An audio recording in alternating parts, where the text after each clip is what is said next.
Okay, welcome to week number 1 of Education for Better Work. This is a self-reliance class for students and professionals here on LinkedIn. Something that I mentioned before we started the recording is that these self-reliance classes are a little bit different than self-reliance classes that you may have participated in offered by our church. One of the main differences is that these are not facilitated meetings. It's a presentation. And then instead of, discussion during this time, I open up my availability to each of you for one-on-one mentoring and help with your personal goals. With the 100 plus people who have enrolled in this class, it's just not feasible for us to go through every single person's needs during the class period allotted. So, and a little bit about myself. Most of you I've reached out to on LinkedIn personally. You'll know a little bit about me, but I have over a decade of experience in operations management. And that means that I spent a lot of time hiring and leading teams of people. And I wanted to share some of what I've learned in, preparing for jobs and getting a better opportunity to actually obtain employment. Specifically now, for those of you here on LinkedIn, you're looking not necessarily for local opportunities for employment, but remote opportunities, those remote work opportunities. And that's what I've geared this class to. This will actually be the 5th time that I've given this class, and it has gone through a couple of iterations to better assist you, and it will keep on changing as much as you provide feedback for me on how I can improve. So we are going to get started today. Now, I have gone through the 2 self-reliance classes offered by our church. One, which is called Education for Better Work, and the second one is Finding a Better Job. And I've actually started offering the class called Finding a Better Job as well.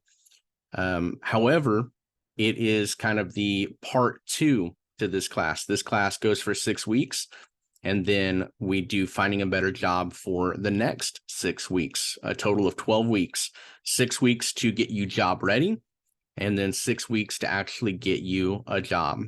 And, after studying the curriculum of the classes, I've prepared to present what I believe are the most valuable resources.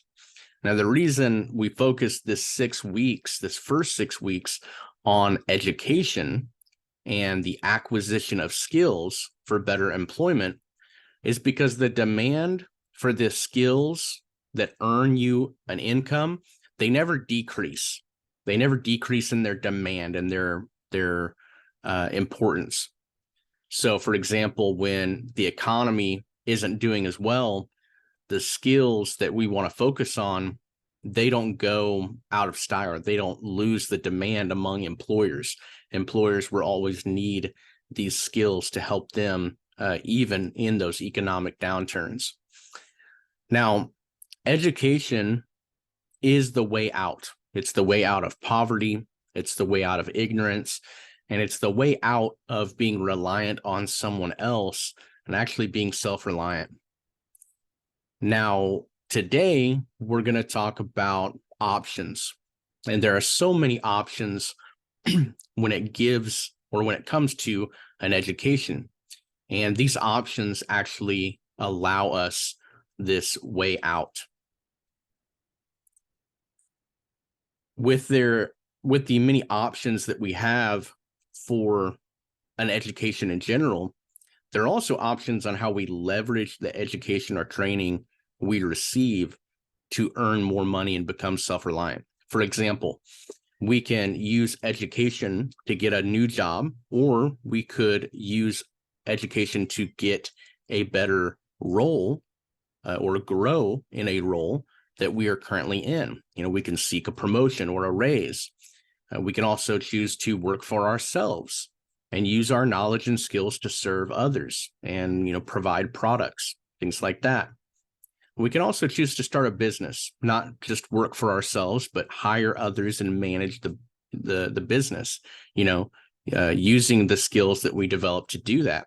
And you don't necessarily have to be doing the work yourself. We're going to talk a lot about work and what that really entails for us in this modern age.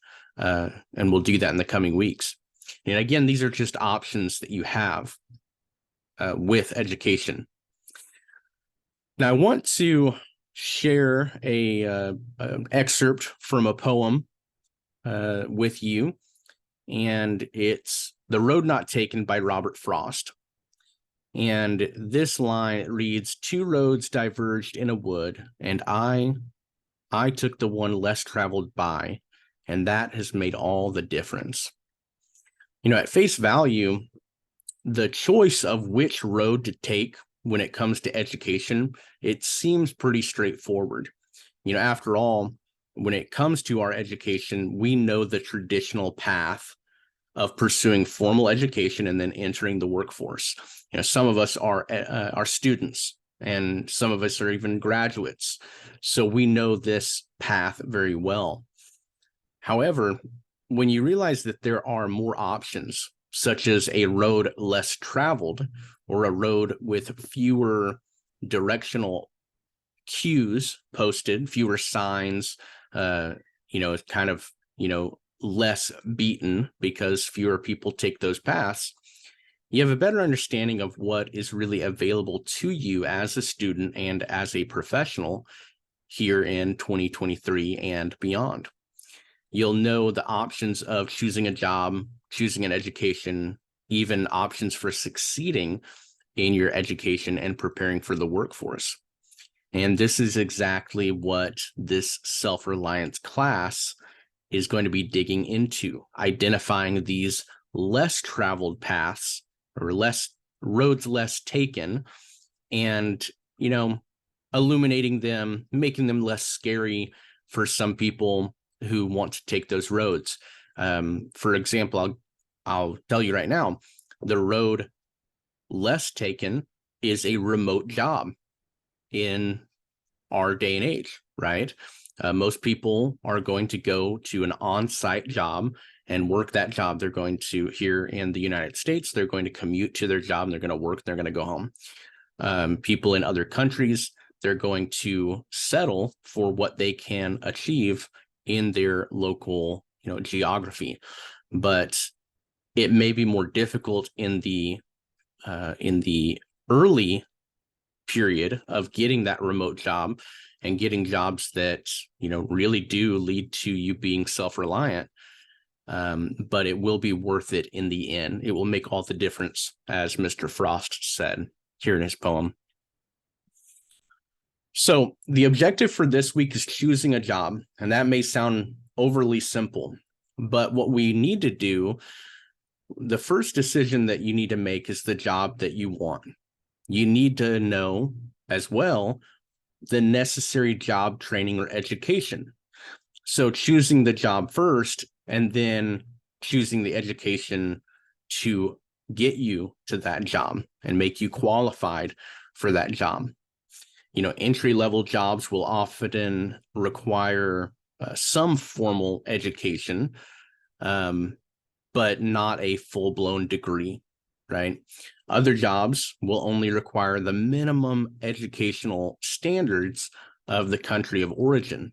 For example, in the United States, pretty much all jobs will require graduation from high school or primary school. But these basic level educational standards, there's no proof needed of the graduation. And so really it makes it irrelevant. Really, you just need to know how to write, you need to know how to read. And then, of course, if you're looking for jobs remotely, you need to have a decent digital literacy. I can't stress that part enough. Um, the the amount of people looking for a remote job, but they don't have much idea of how to work around a computer using some of the basic applications. And then especially, and this relates to all of you, the ability to convert your time to other time zones. Over the last 5 months or so, that has been the most striking opportunity for those attending these classes, not being able to convert their time to, for example, my time in the United States. That skill is absolutely necessary. But I wanted to add that. So if you intend to get an entry-level job, higher education shouldn't really be required. Getting an entry-level job is about networking, or as we will call it in this class, marketing yourself. We'll talk a lot about that later on. Oftentimes, the educational requirements in a job posting are followed by something like or equivalent experience. So we see that the education requirement is not set in stone, and it shouldn't be something that is daunting or makes you say, well, I couldn't get that job because I don't have this degree or I don't have this. Oftentimes the skills that you possess, if you've taken the time to gain those skills, will actually help you get the job when you can prove it, when you can market yourself as one who has those skills. And so if you're looking for a specific job which truly requires specialized training or a degree, you're still only partially qualifying yourself with that degree or a certificate because you still have to market yourself. The way I suggest marketing yourself is to develop a lot of hard and soft skills and communicate your value to employers and clients, making yourself the obvious choice. So something that is absolutely incredible or absolutely important to understand is that companies hire people who provide value.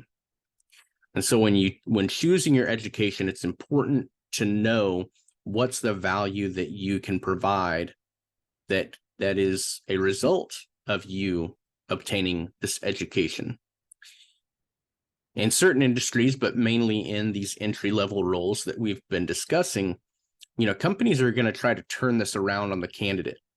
They're going to try and tell you that they are providing you with value, the benefits, the salary, a name of the company. But when you can confidently demonstrate to an employer or a client the value that you can provide to them, you have all the leverage. Furthermore, when companies are hiring for management, this is when they especially weigh which candidate is going to provide the most value. In turn, they aggressively go after that candidate and begin making substantial offers in terms of salary and benefits and stock options and so on.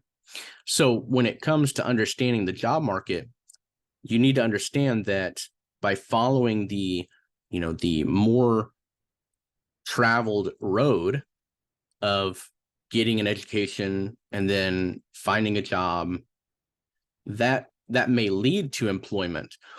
But unless you can provide value to the employer or to a client, you haven't achieved self-reliance. Again, with your degree or training alone, you cannot provide more value to them than they are providing to you. And so they still have their thumb on you. They dictate what your salary will be based on a budget that they've put together.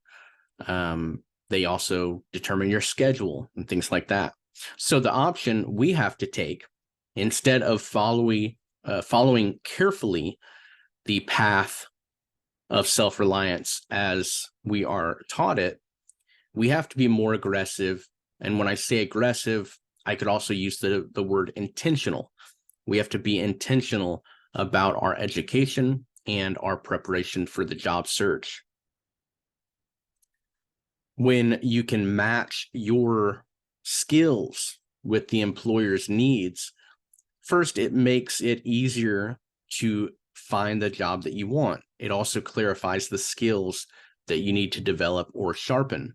And ultimately, this will help you determine who to talk to once you have those skills and are prepared to show your confidence in those skills. So like I mentioned, this week's objective is to choose a job, but not any job. I want you to consider what value you can provide to clients and employers, and this week's homework is going to help you do that.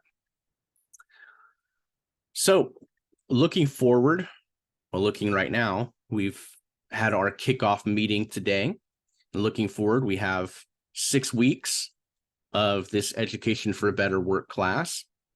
I want to review the 6-week structure. We have our, and you'll excuse me, usually they are held on Saturday, but our group meetings are actually held on Tuesday nights. You have homework for each week to complete, and that will be available to you in a Google Drive folder, which I will be sharing with everyone at the end of this class via email. It's very important that you check your spam folder because sometimes these emails that I send out will go into your spam folder. And then feel free to reach out to me personally on LinkedIn or by email for help. And you'll have my email address and you'll have my LinkedIn profile, of course. The week's homework assignment is to access the training module, which is titled Paths to Self-Reliance. It's going to be found in the Google Drive folder in week 1. You'll want to make a copy of the document. You don't want to try to edit that document because everyone is sharing that document. So you can't do anything to the document. You have to make a copy first and then complete it and then email it or share it with me for credit for the week. And then in closing, I just want to talk about the 3 commitments that I ask of each of you for this next 6 weeks. Obviously, I don't charge anything for this time that we spend together. So it's important that you don't sell yourself short, that you believe in yourself, that any of the shortfalls or weaknesses that you perceive in yourself, you can rise above those. And you can only do that when you do the second thing, honestly evaluate your efforts. If you watch the presentation, but you don't do the homework, you can't really say that you gave it your all. Likewise, if you watch the presentation and do the homework, but then you're not doing the additional things each week, then again, you can't say that you've given all your effort. And then I ask that you honestly evaluate my efforts as your coach and make sure and give me some feedback throughout this class, throughout this 6 weeks. And that way that I can improve myself, of course, but also improve the class for future terms. With that being said, that concludes our presentation for this week.